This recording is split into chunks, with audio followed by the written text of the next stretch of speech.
Actual में जो हमारा क्लास है ये प्रिडिक्टिव एस्ट्रोलॉजी क्लास है। ओके। ठीक है, प्रिडिक्टिव एस्ट्रोलॉजी इसलिए मैं बोल रहा हूँ, ज्योतिष की काफी सारी ब्रांचेज हैं। केपी एस्ट्रोलॉजी है, वैदिक ज्योतिष है, नाड़ी ज्योतिष है, लाल किताब ज्योतिष भी है, बहुत सारी हैं। चंद्रकला नाड़ी है, भृगु नंदी नाड़ी है, विष्णु भाव नाड़ी है, केपी पे आधारित नाड़ी ज्योतिष है। ज्योतिष की कमी नहीं है शाखाएं, लेकिन अल्टीमेटली सबका काम क्या है? कुंडली देख के प्रिडिक्शन करना, क्लाइंट को सही सजेशन देना और क्लाइंट के प्रश्नों का उत्तर देना, साथ सही ही साथ जहां रेमेडी की आवश्यकता हो उसकी रेमेडी देना। समझ रहे हैं? सही है। मैंने प्रिडिक्टिव एस्ट्रोलॉजी बनाया। इस प्रिडिक्टिव एस्ट्रोलॉजी में बेस तो मैंने केपी रखा है, समझ रहे हैं? ओके। बेस केपी रखा है मैंने, लेकिन साथ ही साथ ज्योतिष के विभिन्न ब्रांचों से मैंने 500 से ऊपर सूत्रों को कलेक्ट किया है। अलग अलग जो ज्योतिषीय फॉर्मूला कहिए, सूत्र कहिए, ज्योतिष के नियम कहिए, उसको कलेक्ट किया है और उसको भी मैं इसमें बताता हूँ। यानी आप कंप्लीटली प्रिडिक्टिव अप्रोच को सीखेंगे। इसमें ऐसा कहीं मैं आपसे नहीं कहूंगा कि अरे केपी में ऐसा ही है या वैदिक में ऐसा ही है या नाड़ी में ऐसा ही है, ऐसा है या वैसा है, नहीं। आपका जो कंफ्यूजन है उसका कंप्लीट आंसर ये समझिए, कुंडली पे अप्लाई कीजिए, खुद देखिए। बराबर। समझ में आ रहा है ना या नहीं आ रहा है? नहीं सर, बराबर है, समझ में आ रहा है। तो भी मेरा अपना पॉइंट ऑफ व्यू है कि यदि यह कॉन्सेप्ट है, आप समझ रहे हैं, तो आप भी कुंडली पे अप्लाई करें तो आपको भी रिजल्ट मिलना चाहिए।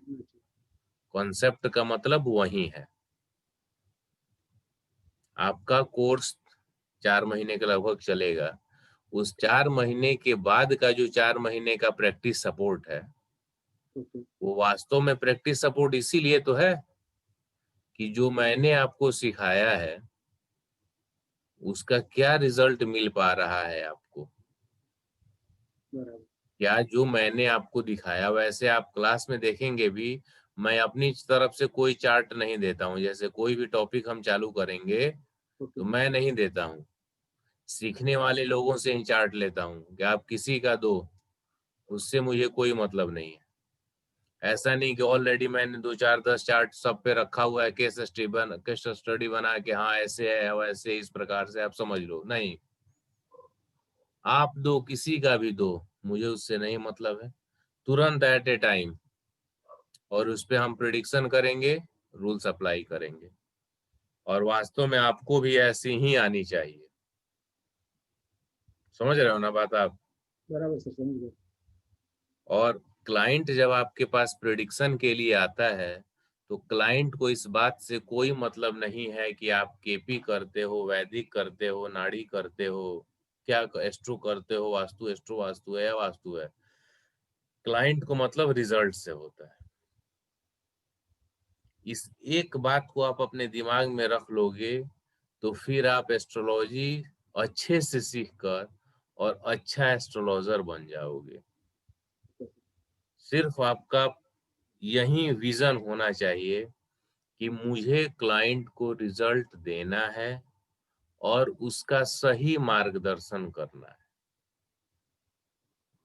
सही है।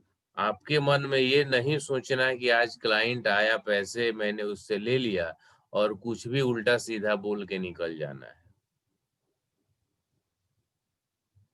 ठीक है ना? सही बात है सर, एकदम सही। तो इसलिए इस आप जितना जो मेहनत हो सके, जितना आप कर सकें, आप कोशिश करेंगे।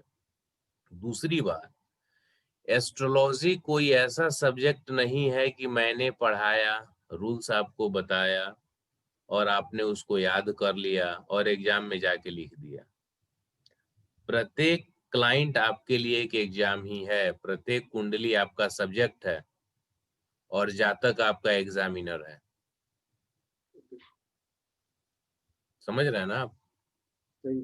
तो आपको हमेशा सीखना है।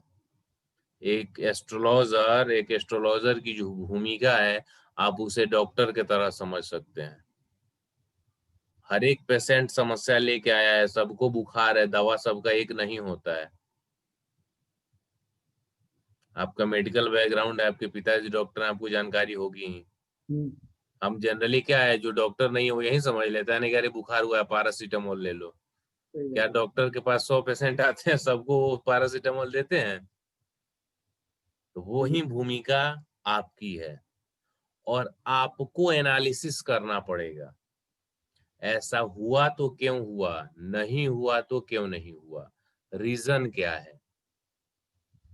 कोई भी हम सूत्र या फॉर्मूला आपको बताएंगे और उस पे 10 कुंडलियां आप लीजिएगा ना, सेम वे में अप्लाई नहीं होगा। मेरे कहने का मतलब समझिएगा। आईएएस जैसे मान लीजिए, हमने आपको कॉम्बिनेशन पढ़ाया कि ज्योतिष के वो कौन से ऐसे नियम होते हैं जो कुंडली में होने पर जातक आईएएस बनता है। ओके। अब आपके पास 10 आईएएस लोगों की कुंडली आ गई, तो क्या जिस तरह से हम एक कुंडली पे अप्लाई करेंगे वो सेम वे से 10 पे अप्लाई होगा? कभी नहीं होगा। सभी जातक यूनिक होता है, कोई जातक एक दूसरे से मैच नहीं करता है। एक जगह एक माँ बाप के जो संतान जुड़वा होते हैं उनका तो मैच ही नहीं करता है। करता है? सोचिए ना। मतलब एक इन्वायरमेंट है, माता पिता एक हैं, जगह भी नहीं बदला, माँ बाप भी नहीं बदले, उनका परिवार समाज भी नहीं बदला, 2 मिनट 4 मिनट का अंतर होता है, फिर दोनों की डेस्टिनी एकदम डिफरेंट हो जाती है।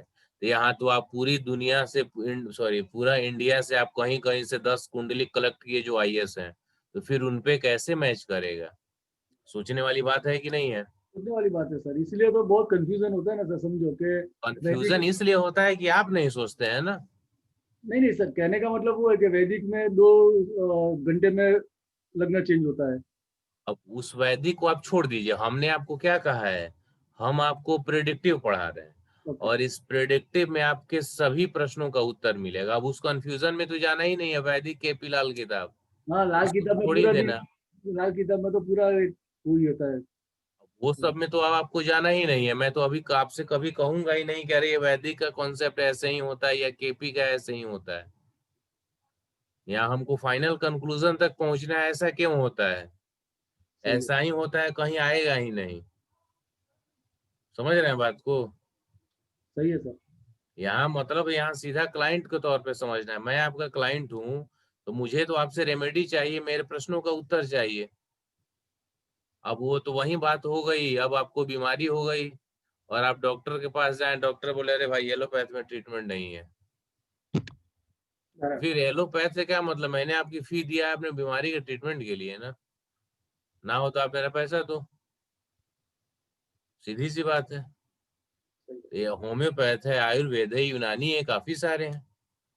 यहाँ आपको वो सोच के चलना है, आपको ये नहीं सोचना है कि ये वैदिक ऐसे तो केपी वैसे तो नाड़ी ऐसे, कुछ नहीं।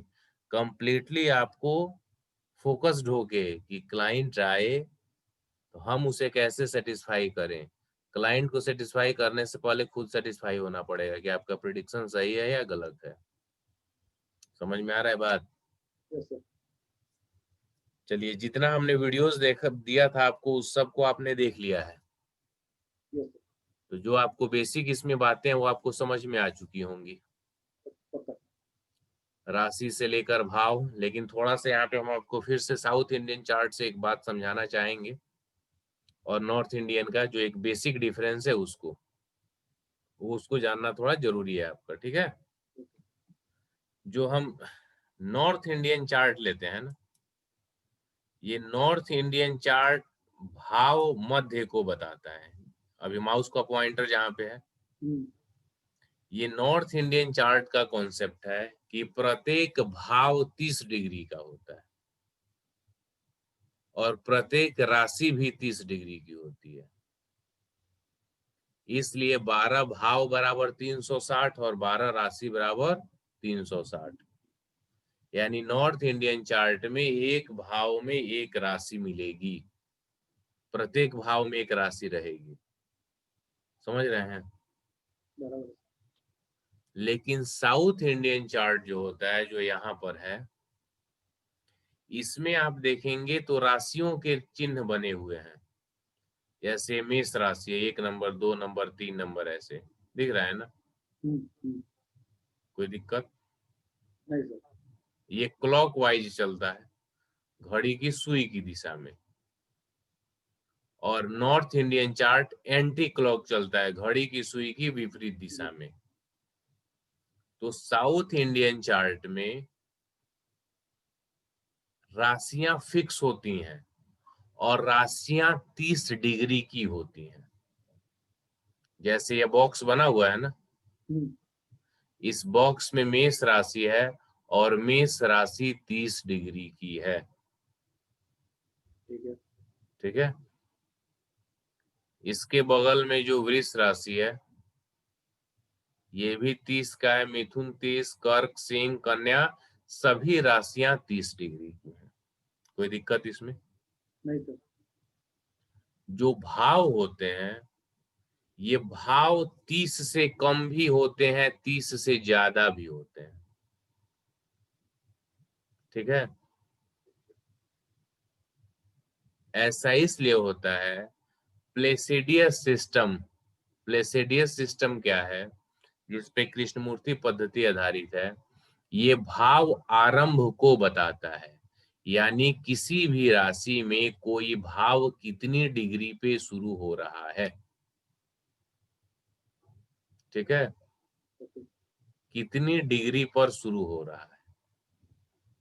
जैसे जनरली आप कहीं भी जहाँ बॉर्डर होता है, जिला का बॉर्डर होता है या राज्य का बॉर्डर होता है या थाना का बॉर्डर होता है, तो वहां पे एक बोर्ड लगाया रहता है, इस राज्य की सीमा समाप्त, या इस जिला की सीमा समाप्त, और दूसरे तरफ रहता है इसका सीमा शुरू, सीमा प्रारंभ। समझ रहे हैं। हाँ सर। तो वैसे ही यहाँ इस राशि में जहां भी एसेंडेंट है, लग्न है, अभी माउस का पॉइंटर है, देखिए यह 16 डिग्री 3 मिनट है, यानी मिथुन राशि में लग्न 16 डिग्री 3 मिनट पर स्टार्ट हो रहा है। पूरे मिथुन राशि को हम नहीं कह सकते हैं ये लग्न है। आप अहमदाबाद में रहते हैं तो पूरे अहमदाबाद में आप बता दें मेरा घर है, तो पता थोड़ी चलेगा। मुझे आना हो, मैं कहूँ संजय जी आपके घर आना है, तो आप बोले अहमदाबाद आ जाओ सर, तो अहमदाबाद में कहाँ घूमूंगा?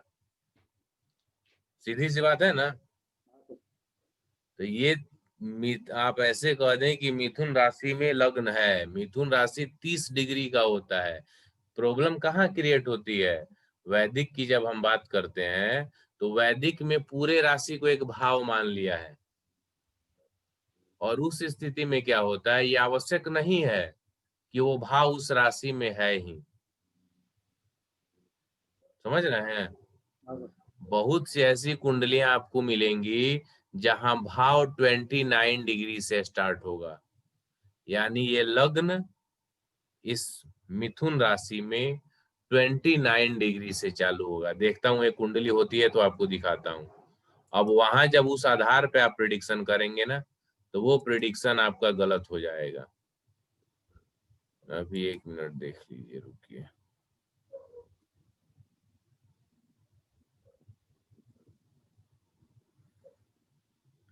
यहाँ देखिए मिथुन लग्न की कुंडली दिख रही है ना, लेफ्ट तरफ में नॉर्थ इंडियन चार्ट में। बराबर। और यहाँ पे आप कहेंगे कि जुपिटर पहले भाव में है, बराबर। और आप इसी आधार पर प्रिडिक्शन देंगे, और आप कहेंगे वैदिक के अनुसार कि लग्न का जुपिटर सभी समस्याओं को सॉल्व कर देता है। वैदिक में आपने पढ़ा है ना जी। वैदिक एक्चुअली मैंने सर 6 साल पहले पढ़ा था, फिर छोड़ दिया है, इसलिए अभी इतना वैदिक का मेरे को वैदिक थोड़ा का बहुत रूल knowledge। है, हाँ सर। थोड़ा बहुत भी आप पढ़े होंगे, याद होगा, आगे भी पढ़ेंगे। वैदिक ज्योतिष में ऐसा कहा जाता है कि जुपिटर यदि पहले भाव में है, तो वह जातक की 1 लाख समस्याओं को खत्म कर देता है। सही है। पंचम और नवम को भी देख रहा है ना सर, तो वो तो बराबर। हाँ, लेकिन ये जातक इतने ज्यादा समस्याओं में रहा है कि पता चलेगा कि समस्या के घर में ही रहता था। अब एक्चुअल पोजीशन है क्या यहाँ साउथ इंडियन चार्ट में चले आइए, राइट हम्म, तरफ में जहां मेरा अभी पॉइंटर है माउस का, देखिए हम्म, मिथुन राशि में लग्न शुरू हो रहा है 28 डिग्री 9 मिनट, बराबर, तो 12वें में चला गया। और जुपिटर का डिग्री 8 है। जुपिटर कहाँ चला गया? 12वें में। 12वें में चला गया। अब बताइए किसका रिजल्ट रिजल्ट मिल रहा है जुपिटर का, हम्म, 12वें का या लग्न का? 12वें का मिल रहा है सर, वो भी राहु के साथ हो गया। राहु 11वें में चला गया है। राहु का यहाँ देखिए, ओके। क्योंकि इनका सभी भाव 28 डिग्री 24 डिग्री इस तरह से आपको स्टार्ट हम्म। मिलेगा। लग्न देखिए 28 डिग्री, दूसरा भाव 24 डिग्री, तीसरा भाव 23, चौथा 25, पांचवा 28, छठा 28 58 मिनट, यानी ये 29 ही हो गया, सातवां 28, फिर ऐसे देख रहे हैं हाँ सर। सब। ये 12th हाउस 28 58 मिनट यानी 29 पे चला गया। अब यहाँ कोई भी आप प्रिडिक्शन भाव के आधार पे इस लग्न कुंडली से करें तो क्या आपको लग रहा है कि प्रिडिक्शन सही होगा? नहीं सर। बोलिए, कुछ गलत लग रही है, कोई आपको कंफ्यूजन लग रहा है तो क्लियर बताइए। नहीं सर, कंफ्यूजन तो कोई नहीं रहेगा, आप बोल रहे हो बिल्कुल सही है। तो लेकिन वैदिक का इतना पुराना ये सब चलता है, तो वैदिक वाले तो सिर्फ इनसे ही प्रिडिक्ट करते हैं। तो आज तक इन लोगों का प्रिडिक्शन सही कैसे होता होगा सर? इतने सारे वैदिक के बड़े बड़े एस्ट्रोलॉजर है, और यही तो पद्धति से वो लोग बड़े इतने बड़े सारे। उस चीज पे आप मत जाओ, हमें किसी एस्ट्रोलॉजर से कोई मतलब नहीं है। हम यहाँ पे एस्ट्रोलॉजर लोगों का डिस्कशन करने के लिए नहीं बैठे ओके। कि कौन सा एस्ट्रोलॉजर क्या बोलता है। हमें मतलब इस बात से आप सीख रहे हो, सीधी सी बात है।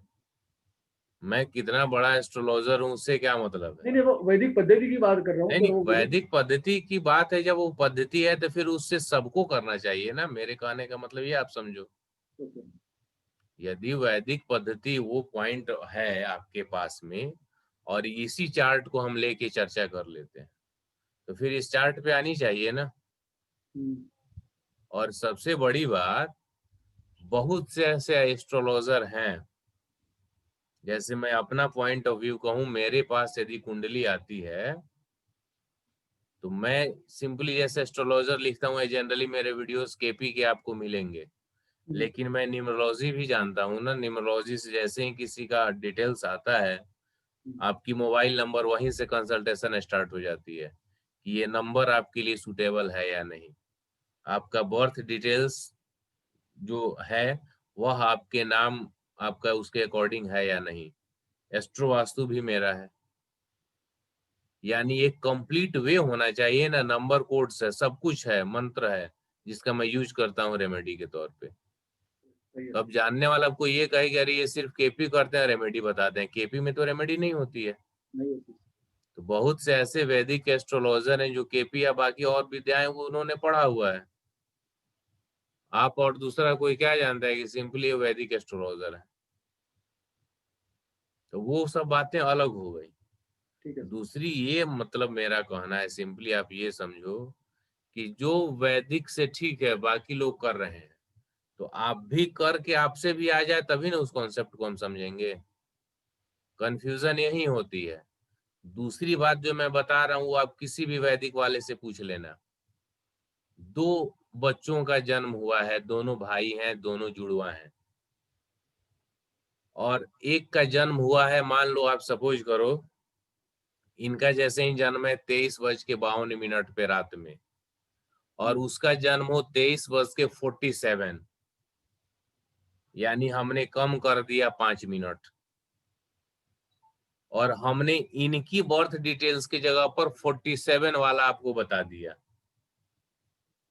तो आप तो कुंडली बनाओगे तो वैदिक में यही रहेगी ना। सेम ही रहेगी सर।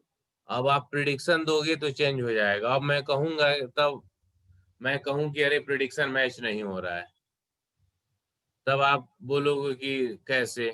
अब मैं कहूं जुड़वा है, तब आप एक्सक्यूज लगोगे देने की वर्ग कुंडलियां देखा जाएगा ये वो। लेकिन यहाँ केपी में कोई एक्सक्यूज नहीं है।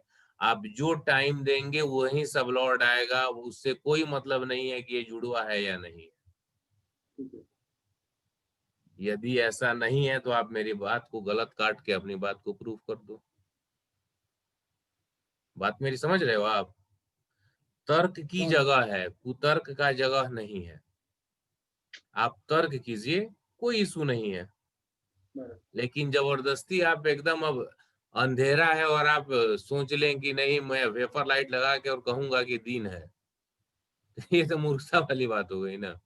बराबर। निकल लूंगा, सीधी सी बात है कि नहीं है, बोलिए। नहीं सर, बराबर एकदम। और दूसरी बात, जो ऐसा कहते हैं कि हम वर्ग कुंडलियों से करेंगे, तो कितने वैदिक वाले लोग वर्ग कुंडली देखते हैं? नॉर्मल तो सर कोई नहीं देखता, गोचर देख के ही बता देते हैं। वैदिक वर्ग कुंडली कोई देखता नहीं है, तो फिर क्यों उसको आप बदनाम करते हो? और दूसरी, जब आप वर्ग कुंडली देख के अध्ययन करोगे तो एक कुंडली में कितना समय लगेगा? काफी आप टाइम बोलो। काफी टाइम लगेगा सर, सब अलग अलग देखना पड़ेगा, 9 मास देखना पड़ेगा, सप्तमास देखना पड़ेगा, डी 10 मास 60 तक देखना। जाती है। हाँ, नए D60। लेटेस्ट सॉफ्टवेयर है D144 तक है। हाँ। लेकिन D60 तक मान लो है ना आप, 5 से 6 घंटे लग जाएंगे। कौन कास्ट करता है? यहाँ तो लग्न कुंडली देखने के बाद बहुत से लोग चलित भी नहीं देखते हैं। हम्म। ठीक है। तो सबसे बड़ी बात यही है, इसी कुंडली पे आप चेक कर सकते हो। आपको लगता है जो भी आपके नॉलेज में है वो वैदिक एस्ट्रोलॉजर हैं, आप इस कुंडली पे ही चेक कर लो, भाव के आधार पे जो भी प्रिडिक्शन होगा सब गलत जाएगा। कोई भी ग्रह जो जहां जिस भाव में दिख रहा है वो वास्तविक रूप में उस भाव में है नहीं। यहाँ लग्न में आपको गुरु दिख रहा है, गुरु 12वें में है। 12वें में आपको राहु दिख रहा है, राहु 11वें में है। 9वें में यहाँ आपको शनि दिख रहा है, शनि यहाँ 8वें में है, 9 से पहले 8वें में। 6ठे में यहाँ आपको दिख रहा है वीनस, मार्स और केतु, और यहाँ सभी 5वें में है। दिख रहा है ना, छठा 28 से चालू हो रहा है। 5वें में जो आपको दिख रहा है सूर्य, नेपच्यून और मरकरी, वो 5वें में नहीं बल्कि 4थे में है। कोई ग्रह अपनी भाव में नहीं है। इस कुंडली का बर्थ डिटेल्स वीडियो मैं दूंगा, आप देख लेना और चेक कर लेना है, आप कर लेना। मेरा टेस्टेड है, कोई बात हवा हवाई नहीं है। ठीक है। ठीक है सर। इसलिए इस साउथ इंडियन चार्ट का भी नॉलेज होना आपको जरूरी है, जिससे आपको आसानी हो समझने में और एग्जैक्ट पोजीशन को देखने में। मेरा जो भी बात होता है वो क्लियर और जोर देकर इसलिए होता है कि मुझे आपको प्रैक्टिस सपोर्ट देना है। जब शुरू में ही आपका कॉन्सेप्ट क्लियर नहीं होगा तो फिर बाद में भी काफी समस्या आएगी और बाद में क्लियर नहीं हो पाएगा। तो आप बेझिझक जितने प्रश्न चाहें, जब तक आपका कॉन्सेप्ट क्लियर ना हो, 1 घंटे की क्लास 3 घंटे चलेगी, कोई समस्या नहीं है। लेकिन वो कॉन्सेप्ट उस दिन का आप उस दिन क्लियर कर लें। ठीक है धन्यवाद ना? सर। पक्का पक्का। क्योंकि फिर बिना कॉन्सेप्ट क्लियर हो आगे बढ़ने से कोई फायदा ही नहीं है। और कोई सही। हमारा कोर्स ऐसे मंथली पे तो है नहीं कि भाई टाइम बीत गया या हाँ। जल्दी से खत्म करके मुझे निकल लेना, वो सब बातें यहाँ नहीं है। ठीक है। धन्यवाद सर, बराबर। यहाँ पे अब आप देखो, जो हमारी चर्चा चल रही थी कि एक राशि 30 डिग्री की होती है, 30 डिग्री। राशि ना कम होगा न ज्यादा होगा, लेकिन भाव कम और ज्यादा होते हैं। भाव कम और ज्यादा क्यों होते हैं? इलिप्टिकल मोशन के कारण। उसका एक वीडियो मैं आपको दे दूंगा, उस वीडियो को आप ध्यान से देख लेना। ठीक है। ठीक है सर। यहाँ हम दूसरे चर्चा पे आते हैं। यहाँ पे अब भाव देखिए कितने डिग्री का हो रहा है, जैसे लग्न में ही आते हैं। ये 28 डिग्री 9 मिनट से शुरू हो रहा है, बराबर है। और दूसरा भाव यहाँ पे 24 से शुरू हो रहा है। बराबर। तो 28 और यहाँ भी 28 रहता 9 मिनट, तब ना 30 डिग्री का हम्म। होता। लेकिन 28 से 4 कम है, 4.5। तो मान लीजिए कितना हो गया, 26 का हो गया बराबर है। एक भाव। यहाँ 24 है, यहाँ 23 है, तो ये 29 का एक भाव हो गया। बराबर है। यहाँ 23, यहाँ 25 है, तो ये 32 का हो गया, 32 32 का हो गया। डिग्री का। बराबर है। यहाँ 25, यहाँ 28, ये क्या हो गया 33 का हो गया, सही है। बढ़ रहा है ना। हाँ, बढ़ रहा है। तो ऐसे भाव कम और ज्यादा होते हैं, और बहुत बार ऐसा भी होता है कि एक ही राशि में दो भाव चले आते हैं, और ऐसा भी होता है कि एक भाव दो राशियों तक चला जाता है। एक ही राशि में दो भाव भी आ सकते हैं और हाँ, और एक भाव दो राशियों तक भी जा सकता है। ओके, ठीक है, क्योंकि भाव तो फिक्स है ही नहीं ना, राशियां तो फिक्स है, 30-30 राशियाँ की फिक्स है। होंगी, राशियाँ फिक्स है। लेकिन भाव फिक्स नहीं है। ठीक है, क्यों फिक्स नहीं है उसका मैं बोल रहा था, वीडियो आपको दे दूंगा, आप देख लीजिएगा तो उससे कॉन्सेप्ट क्लियर हो जाएगा। ठीक है सर। यहाँ तक कोई दिक्कत है तो बताइए। नहीं सर, क्लियर है। दूसरा, अब यहाँ हमें ये समझना है, ग्रहों की डिग्री होती है, सभी ग्रहों को जब आप देखेंगे तो डिग्री है, राहु 12 डिग्री है, बराबर है। Jupiter 8 degree, moon 14 degree. आपने वैदिक में या बहुत सी जगहों पे सुना होगा, जनरली एस्ट्रोलॉजर लोग कहते हैं ग्रह मृत हो जाता है, कमजोर हो गया है, 0 डिग्री 1 डिग्री का है तो फल देने में सक्षम नहीं है। बाल्यावस्था, आपने वृद्धावस्था। पढ़ा भी होगा आपने, हाँ सर, हाँ सर, पढ़ा है। लेकिन वो कॉन्सेप्ट गलत है। ठीक है, यस सर। और ओरिजिनल वैदिक में भी वो कॉन्सेप्ट नहीं है। ग्रह और नक्षत्र शुरू से रहा है। यदि नक्षत्र का कॉन्सेप्ट नहीं रहता तो जो हम बच्चों के जन्म के बाद देखते हैं कि क्या यह मूल नक्षत्र में तो नहीं है, गंडमूल नक्षत्र जिसे बोलते हैं बुध और केतु का, उसमें क्या देखा जाता है, नक्षत्र ही देखते हैं ना। नक्षत्र का देखिए। तो जब नक्षत्र देखते हैं, ये शुरू से चला आ रहा है परंपरा, तो क्या वैदिक में नक्षत्र नहीं होते हैं? और नक्षत्र क्या है, ग्रह का डिग्री ही तो है। जैसे जैसे ग्रह की डिग्री बढ़ती जाती है, ग्रह का नक्षत्र बदल जाता है।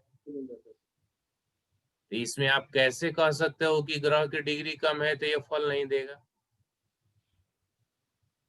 समझ में आया? हाँ सर, समझ में आया सर। जब ग्रह की डिग्री बदली, ग्रह का नक्षत्र बदला।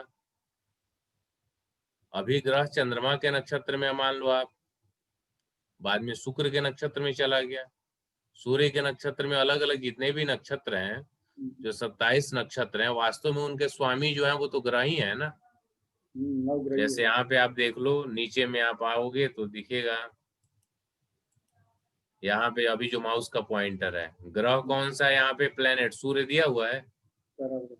सूर्य किसकी राशि में है? वीनस। शुक्र की राशि में। और सूर्य का नक्षत्र कौन सा है? मंगल। मार्स यानी मंगल। और सब लॉर्ड कौन सा है? मरकुरी। मरकरी। सब लॉर्ड कौन सा है? सैटर्न। हमें सब लॉर्ड तक नहीं जाना है, हमें सब लॉर्ड तक ही जाना है। तो जो यहाँ पे नक्षत्र बदल रहा है, और मैंने आपको जो एक वीडियो दिया था, हमने उसमें आपको बताया था, एक लग्न में 2.25 लगभग नक्षत्र होते हैं, यानी 2 नक्षत्र पूरा आएगा और फिर एक का हिस्सा आएगा। कैसा है? ठीक है, सही है सर। 2.2 नक्षत्र उसे बोलते हैं, 2.25 मान लीजिए, हम्म, हम्म, उतना नक्षत्र आता है। तो जब डिग्री क्या होता है, लग्न की भी डिग्री होती है ना। हम्म, एक लग्न लगभग 2 घंटे का होता है। बराबर। जैसे ही लग्न समय आगे बढ़ता है, लग्न की डिग्री बढ़ती जाती है। तो जो अब डिग्री बढ़ती है तो लग्न का नक्षत्र बदलता है। बराबर। समझ में आया? हम्म, तो यहाँ उस बात पर मत जाइएगा, ये प्रिडिक्शन उल जलूल प्रिडिक्शन लोग लिखते हैं, जनरली फेसबुक ग्रुप कहीं कहीं मिल जाएगा। कितने लोग तो ये भी लिख देते हैं इनका लग्न मृत प्राय है, 0 डिग्री का लग्न है। बताइए, लग्न को मृत प्राय बना देते हैं। 29 डिग्री का है, लग्न मृत प्राय है। अरे ये क्या मतलब हुआ? ग्रह मृत हो गया है, ग्रह रिजल्ट ही नहीं देगा, तो क्या उसको रिजल्ट नहीं मिले आज तक? मिलेगा ही सर। तो यहाँ पे ये भी, ये कॉन्सेप्ट आपको लग रहा है कि यहाँ आपको कंफ्यूजन है, कुछ भी है तो बोलिए। यहाँ सीधा सा पॉइंट यही है कि ग्रह कितनी भी डिग्री पे हो, डिग्री से ग्रह के रिजल्ट पे कोई असर नहीं पड़ता, क्योंकि ग्रह किसी भी डिग्री पे होगा वह किसी न किसी नक्षत्र में ही होगा। तो जब नक्षत्र में ही है तो फिर प्रॉब्लम क्या है? क्लियर है सर। ग्रह से ज्यादा पावरफुल नक्षत्र होते हैं और नक्षत्र से ज्यादा पावरफुल उपनक्षत्र होते हैं। सही है। ठीक है। क्लियर है सर। आप सिंपली ऐसे प्रिडिक्शन करते हो कि चंद्र अपनी स्वराशि का है, मान लो आप चंद्र स्वराशि का है, सपोज करो, या इसी कुंडली में हम देख लेते हैं चंद्र कहाँ है। चंद्र यहाँ 4 नंबर राशि में है, दूसरे भाव में। अब आप इसके आधार पे प्रिडिक्शन करोगे तो जबरदस्त प्रिडिक्शन आप करोगे वैदिक के हिसाब से कि चंद्रमा अपनी राशि में है, दूसरे घर में है। लेकिन जब चंद्रमा की एक बार नक्षत्र आप देख लो, चंद्रमा किसके नक्षत्र में है? शनि के नक्षत्र में है। चंद्रमा और शनि में दुश्मनी है कि नहीं है? जैसे आप चंद्र प्लस शनि को विषयोग बोलते हैं वैदिक में, वैसे यहाँ पे पुनर्फु योग बनाता है केपी के आधार पे। योग का नाम कुछ भी हो, ये प्रॉब्लमेटिक है। या तो ये मैरिड लाइफ को डिस्टर्ब करेगा, नहीं तो आपके प्रोफेशन को डिस्टर्ब करेगा। दोनों में एक को करना ही करना है, ना का कोई ऑप्शन नहीं है। बहुत सी कुंडलियों में मैं आपको अप्लाई करके दिखाऊंगा, आपको मिलेगा भी। कुछ और कंडीशन इसमें देखने होते हैं, मतलब एक पॉइंट ऑफ व्यू आप इसका यहाँ पे जान जाइए। ठीक है। यहाँ तो चंद्र स्वयं की ही राशि में है, ना 6 में है, ना 8 है, ना 12 में है। अब बताइए, समझे समझ में आ रहा है? इसलिए ग्रह की डिग्री से कोई मतलब नहीं है। राशियों का इंपॉर्टेंस है, लेकिन राशियों का इंपॉर्टेंस नक्षत्र के साथ ही है, वो भी हम पढ़ेंगे। राशियों का नेचर और राशियों का क्या इंपॉर्टेंस होता है प्रिडिक्शन में।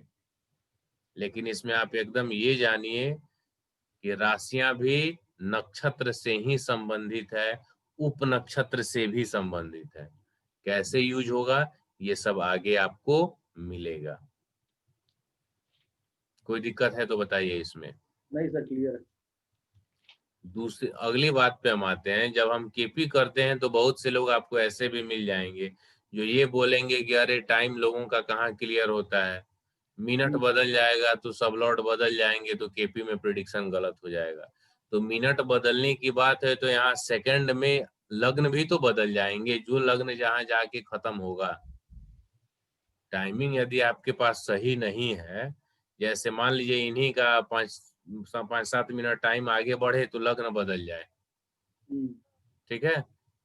तब इस स्थिति में जैसे मान लीजिए इनका टाइम हो रात का 11:59, 11:59 तक यदि लग्न आपका मिला मिथुन, और 11:60 जैसे हो जा रहा है तब तक कर्क हो जा रहा है। अब बताइए, तब तो लग्न ही बदल गया। चंद्रमा जब राशि बदलता है उस टाइम भी 1 मिनट का आप आगे या पीछे लिख लें तो फिर चंद्रमा की राशि बदल गई। तो उसको लेके तो फिर आप कोई तो कर ही नहीं सकते। टाइम होते हैं, और जिनका टाइम में कंफ्यूजन होता है उसके लिए बर्थ टाइम रेक्टिफिकेशन भी होता है, और रिजल्ट उसके मिलते हैं, सही होता है, वह प्रिडिक्शन भी सही आता है उससे। तो इस बात पे हम नहीं जाएंगे कि हाँ किसी के पास अब टाइम नहीं है तो हमारे सब लॉट बदल जाएंगे। सबसे बड़ी बात इसमें देखने में ये आती है, वैदिक ज्योतिष लग्न और राशि भाव पे एक आधारित है। राशि और भाव 2 घंटों तक एक ही लग्न रहता है। तो इसका मतलब ये कभी नहीं है कि 2 घंटों के बीच जितने लोगों का जन्म हुआ सबका एक ही जैसा डेस्टिनी या विचार या सब होगा। यहाँ तो जुड़वा भाइयों के विचार और उनका किस्मत नहीं मैच होता है, तो बाकी का कैसे करेगा।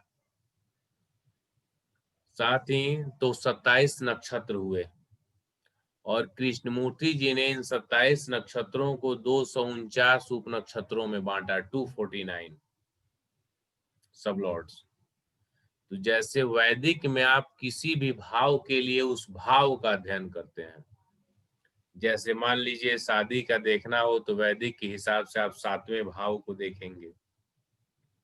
भाव का स्वामी कहाँ है, भाव में कौन सा ग्रह बैठा है, किसकी दृष्टि है, ये सब। लेकिन केपी में हम भाव का, किसी भी घटना का अध्ययन करना होगा तो उस भाव के सबलॉर्ड का अध्ययन करते हैं। जैसे यहाँ पे कस्प जो लिखा हुआ है लेफ्ट तरफ में, यहाँ हाउसेस यानी भाव, और इसका सबलॉर्ड दिया हुआ है, यानी ये सबलॉर्ड बताएगा कि क्या रिजल्ट आपको मिलेगा। क्लियर हो रहा है या नहीं हो रहा है? हो रहा है सर, एकदम क्लियर हो रहा है। ठीक है, यानी सिर्फ भाव से आप करते हैं। जैसे मंगल दोष की हम एग्जांपल ले लें, जनरली बोला जाता है ना कि लग्न में चौथे में, सातवें में, आठवें में, 12वें में मंगल है तो मंगल दोष बनता है। अब उस हिसाब से तो आधी दुनिया में आधी कुंडलियां आपको मंगल दोष वाली मिल जाएंगी। यहाँ बहुत से ऐसे लोग हैं जिनकी कुंडलियों में आपके शास्त्र आपके अनुसार मंगल दोष है लेकिन कोई समस्या नहीं है, सही है। और जिनकी कुंडली में मंगल दोष नहीं है वो पूरे समस्याओं से ग्रसित हैं। और खासकर मंगल दोष को मैरिड लाइफ के लिए लेते हैं तो मैरिड लाइफ पे ही आप चेक कर लेंगे, तो वो प्रिडिक्शन कभी भी मैच नहीं हो पाएगा। समझे? Yes sir. और ज्यादा कंफ्यूजन अनलिमिटेड इसलिए हो जाता है कि आप जहां पढ़ते हैं, जिससे पढ़ते हैं, वो आपको प्रैक्टिस सपोर्ट नहीं देते हैं। मैक्सिमम लोग 2 से 3 एस्ट्रोलॉजी ब्रांचेस पढ़े रहते हैं, वो अपना एक ब्रांच का ऐड देते हैं, ये पढ़ाएंगे या वो पढ़ाते रहते हैं। उस दौरान, पढ़ने के दौरान आप कभी कोई कुंडलियां वहां रखते हैं तो उनके पास सबका नॉलेज है, आपको उसका आंसर दे देते हैं, लेकिन आपके पास तो नहीं है ना। और महीना, 2 महीना, 3 महीना, या यहाँ तो 10 दिन में क्लास खत्म हो जा रहा है, 5 दिन और 10 दिन में एस्ट्रोलॉजी की क्लास खत्म हो जा रही है। तो आप जो सोचें कि अरे उन्होंने तो ऐसे कर दिया, 5 ही दिन में मुझे पढ़ा दिया, आपने 5 दिन में पढ़ लिया लेकिन नॉलेज 5 दिन में पूरी नहीं आ पाएगी। और कहीं ना कहीं आपको किसी का सपोर्ट चाहिए, गाइडेंस चाहिए, जो आप जा रहे हैं वो सही है या नहीं है। और वो कॉन्फिडेंस जब तक नहीं आएगा, आप सिर्फ कोचिंग करते रहेंगे, ट्यूशन बदलते रहेंगे, आज यहाँ कोर्स करेंगे कल वहां करेंगे, कोर्स करते रह जाएंगे, कुछ भी हासिल नहीं होना है। समझ में आ रही है बात? एकदम सर। तो किसी भी भाव का जब हमें रिजल्ट देखना होगा तो उसके सबलॉर्ड का हम अध्ययन करेंगे। ठीक है, यस सर। उसके बाद हम बात करते हैं केपी ज्योतिष में। चूंकि हमारा बेस केपी पर ही चलेगा, केपी से आप कम समय में इक्यूरेसी के साथ प्रिडिक्शन कर पाएंगे, और बीच बीच में जहां आवश्यकता होगी वहां हम ज्योतिष की अलग अलग शाखाओं का भी प्रयोग करेंगे, जिससे आपका कॉन्सेप्ट क्लियर होता चलेगा। ठीक है, यस सर।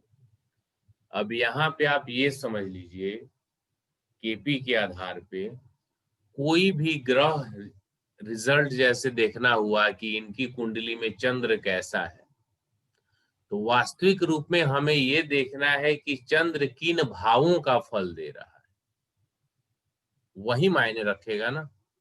Yes sir. चंद्र कैसा है का मतलब चंद्र कोई पदार्थ थोड़ी है कि हमने थोड़ा सा उसको तोड़ा, उसको खा के टेस्ट करके देखा। वास्तविक रूप में तो चंद्र हमें देखना है, ये प्लेनेट है, ये किन किन भावों का रिजल्ट दे रहा है, आपको किस भाव की जरूरत है। और यहाँ पे मैं आपसे कहूं कि कुंडली के 12 भाव में कोई भी भाव बुरा नहीं होता है, तो आपको आश्चर्य नहीं करना चाहिए। यदि मैं आपसे कहूं कि 4 और 11 जो घर देते हैं ना, घर, संपत्ति, गाड़ी, ये भी निगेटिव है, तो फिर अब आप कहेंगे अरे ऐसा कैसे। और मैं कहूं कि 8 और 12 पॉजिटिव हैं, बहुत अच्छे हैं, आपकी कुंडली में यदि रहता तो ये आपके लिए अच्छा रहता, तो आप कहते अरे 8 और 12 कैसे। अब इसलिए ही यहाँ पे ये समझिए, केपी ज्योतिष में भावों का समूह काम करता है, कम से कम 2 भाव। नहीं तो 3 या 4 भाव आते हैं। एक मुख्य भाव होता है, बाकी उसके सहायक भाव होते हैं। अब 4 और 11 मैं बोला आपके लिए निगेटिव हैं, कैसे हैं? आपको विदेश जाना है जॉब करने के लिए, सपोज कीजिए आपका बिजनेस है। विदेश जाने के लिए 3, 9 और 12 को हम देखते हैं 3, 9, 12। 4 और 11 देश का है, स्वदेश अपने जहां है वहीं का है। तो विदेश जाना है तो आपको 3, 9, 12 चाहिए ना। तो यहाँ 4, 11 है, वो तो आपको जाने ही नहीं देगा, तो फिर आपके लिए निगेटिव हुआ कि नहीं हुआ? यानी एक ही नंबर कभी आपके लिए निगेटिव होगा आपकी आवश्यकता के अनुसार, और कभी पॉजिटिव होगा। यानी यदि आपको जब विदेश जाना है तो उस टाइम 4 और 11 आपके लिए निगेटिव काम करेगा। लेकिन आपको घर खरीदना है, गाड़ी खरीदना है, प्लॉट खरीदना है, तो 4 और 11 पॉजिटिव हो जाएगा। समझ में आ रहा है? 8 और 12 की हम बात करते हैं। डॉक्टर बनना है आपको, आपके बेटे को मान लीजिए, तो डॉक्टर बनना है तो वो सर्जन बनेगा। आपकी इच्छा है ना कि वो सर्जन बने, तो सर्जन होगा तो ऑपरेशन तो करना होगा ना। बराबर। तो ऑपरेशन 8वें भाव से होता है कि नहीं होता है? हॉस्पिटल खोलना होगा ना, तो हॉस्पिटल 12वां भाव है या नहीं है? बराबर। पेशेंट आएंगे तो छठा भाव है कि नहीं है? बराबर। अब बताइए, तो आप कह दिए कि अरे ये तो 8 और 12 खराब होता है। क्लियर हो रहा है कंसेप्ट? हो रहा है सर। भावों को हमें पकड़ना है, जो उसका क्रक्स होता है वहां तक जाइए। ज्योतिष इतनी आसानी से हम सोचें कि अरे चलते फिरते घूमते उठते बैठते आ जाए, ऐसे नहीं होता है। और इसी के कारण हम आप या दूसरे तीसरे जो लोग हैं, मैक्सिमम लोगों के मन में बात आ गई, अरे ज्योतिष से कुछ नहीं होता है, बकवास है, ये है वो है। चलते फिरते ज्योतिष नहीं होता है। आपको इसमें डूबना पड़ेगा, तभी जाकर। क्योंकि आप एक क्या है, कोई आपसे आया है सजेशन लेने के लिए, वो आपके सजेशन के आधार पे अपना डिसीजन बनाएगा। एक पिता अपनी बेटी की शादी कहीं करने वाला है, वो आपके पास कुंडली लेके आया, लाखों रुपए उसके खर्च होंगे, उसकी बेटी का जीवन आपके फैसले पर निर्भर है। यानी आप बोल देंगे हाँ यहाँ आप करो, तो फिर वो आगे बढ़ेगा। पता चले आपको आता ही नहीं है, आपने कुछ भी वैसे ही उलझुल बोल दिया, निकल लिए, तो फिर वो बंदा क्या कहेगा, अरे हमने तो कुंडली मिलवाई थी पंडित जी से, और पंडित जी तो पता ही नहीं, वो सॉफ्टवेयर से कुंडली मिला के निकल लिए। समझ रहे हैं? हाँ सर। तो इन सब बातों पे देखना होगा, काम करना होगा। क्लाइंट के जरूरत को भावों से, उसकी कुंडलियों से मैच करना होगा। कौन से भाव है, नहीं है, घटना होगी नहीं होगी, इसके भाग्य में है या नहीं है, एकदम बिना बायस्ड हुए। जो सही है वो सही है। तो यहाँ पे केपी में आप ये जान लीजिए, न कोई भाव अच्छा होता है, न कोई भाव बुरा होता है। वो घटनाक्रम पर निर्भर करेगा कि भाव कैसा होता है। समझ में आया? हाँ सर। एक भाव कभी कुछ नहीं करता है। एक भाव मेन होता है, फिर उसके सहायक भाव होते हैं, उसके साथ सहायक भाव आते हैं। क्लियर है? क्लियर है सर। कुछ पूछना है आपके मन में, कोई क्वेश्चन चल रहा हो तो उसको पूछ लीजिए, फिर नहीं हम सर, आगे बढ़े। क्लियर है सर, अभी तक सब क्लियर। चलिए, अब हम यहाँ पे जैसे मान लीजिए, एक मिनट,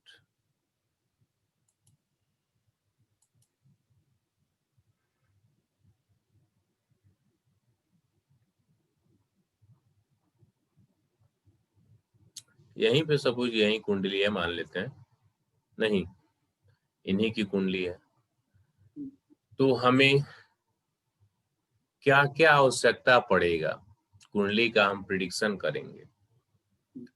तो लग्न चार्ट आपके सामने है, साउथ इंडियन का राशि चार्ट आपके सामने है। कौन से ग्रह किस नक्षत्र और उप नक्षत्र में है ये भी आपके सामने है। कस्प यानी भाव, उस भाव का सबलॉर्ड क्या है ये भी आपके सामने। साथ ही साथ जो ग्रह यहाँ दे रहा है वो किन भावों का सिग्निफिकेटर है, सिग्निफाई कर रहा है, ये भी आपके सामने है। ठीक है, यानी सॉफ्टवेयर के द्वारा हमारा काम आसान हो जाता है। तो फिर हमारा काम होता कहाँ है? एस्ट्रोलॉजर का काम होता क्या है? एस्ट्रोलॉजर का काम है कि जो ग्रह जिन घटनाओं को बता रहा है, जिन भावों को बता रहा है, आप कितने अच्छे से उस भाव का जो कॉम्बिनेशन है उसको इंटरप्रेट कर पा रहे हैं। भावों के कॉम्बिनेशन को उससे कितना, वो एक तरह से समझ लीजिए संकेतों की भाषा है, वो सिंबॉलिक लैंग्वेज है। उस सिंबॉलिक लैंग्वेज को आप कितना समझ पा रहे हैं, यही आपकी मास्टरी है। जैसे सिंपल 3 और 11, 3 और 11 लिखा हुआ है, इस 311 को आप कितना प्रकार से समझ ले रहे हैं, कितने प्रकार से रिजल्ट देगा, यही आपकी मास्टरी है। समझ में आया या नहीं आया? सही है सर। क्योंकि केपी ज्योतिष यहाँ पे गणनाएं काफी ज्यादा होती हैं, तो ऐसा नहीं है कि आप एकदम अब इसको कलम कॉपी लेके बैठे कैसे क्या है। लेटेस्ट सॉफ्टवेयर है, सब कुछ है, वो काम करके आपको दे दिया। और मुख्य आपका काम यही है कि जो भाव है उनका आप यूज कैसे करेंगे, या ऐसे कहिए कि जो भाव कहना चाह रहे हैं अपने सिंबॉलिक लैंग्वेज में, वो आप कितना समझ पा रहे हैं, यही आपका काम है। और इसी में मैं आपकी मदद करूंगा। सीखना आपको स्वयं है, कोई नहीं सिखा सकता है किसी को भी जब तक सीखने वाला बंदा स्वयं न चाहे। ठीक है, ठीक है। एक चार्ट की आपको जरूरत यहाँ पड़ेगी, चूंकि आप ये सॉफ्टवेयर तो चलाते ही हैं, लेकिन फिर से भी मैं बता दे रहा हूँ। यहाँ आप आएंगे तो नाड़ी सिग्निफिकेटर एक चार्ट मिलेगा। इस नाड़ी सिग्निफिकेटर में लेफ्ट तरफ में प्लेनेट दिया हुआ है और इन प्लेनेट्स के सिग्निफिकेटर्स हैं। यहाँ पे ये स्टार लॉर्ड दिया हुआ है, यहाँ पे ये सब लॉर्ड दिया हुआ है। ठीक है, कोई दिक्कत नहीं सर। अब ये जो बनता है भाव, ये आते कहाँ से हैं, इसके लिए आपको देखेंगे तो पता चल जाएगा। जैसे आइए साउथ इंडियन से ही देख रहा हूँ हो रहा है कि नहीं।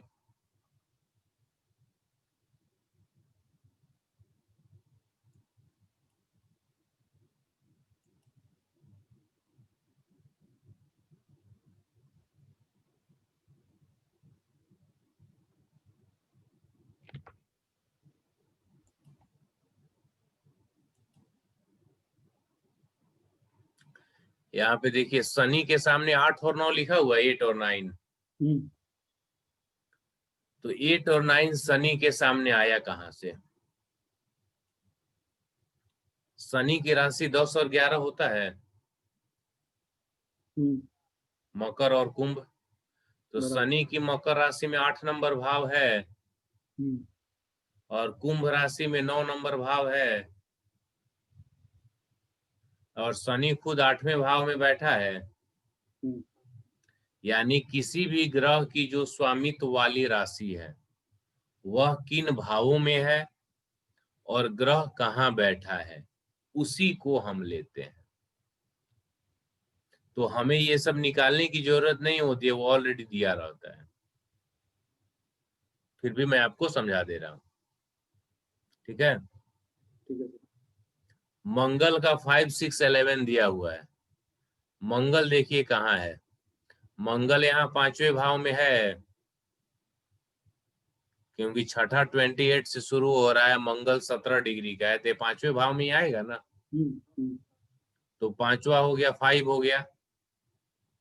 बराबर। मंगल की 8 नंबर राशि छठे भाव में है, छठा भाव 8 नंबर राशि में है ना, हाँ सर।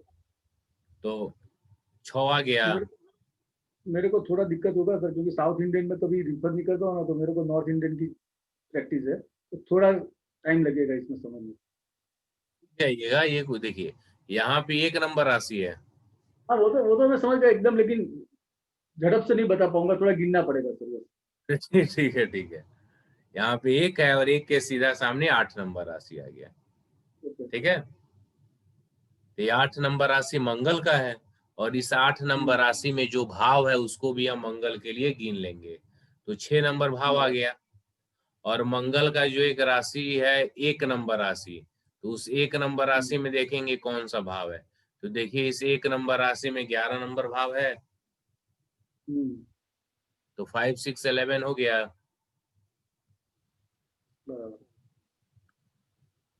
यानी जो चलित कुंडली होती है, भाव चलित, नॉर्थ इंडियन में हम बात करेंगे तब, उसमें हमें देखना है कि जो भी ग्रह हम देख रहे हैं या किन भावों के फल दे रहा है, तो वह ग्रह कहाँ बैठा है हम उस भाव को लेंगे, और उसकी राशियां कहाँ है हम उस भाव को लेंगे।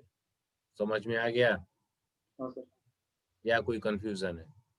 नहीं सर, कोई कंफ्यूजन। ठीक है, तो ये भी ऑलरेडी आपको इसको निकालने की आवश्यकता नहीं होती है, ये ऑलरेडी यहाँ पे चार्ट में दिया रहता है। हम्म, कोई कंफ्यूजन है तो बताइए। नहीं सर, अपने को यहाँ केपी सिग्निफिकेटर देखना है कि नाड़ी सिग्निफिकेटर देखना है?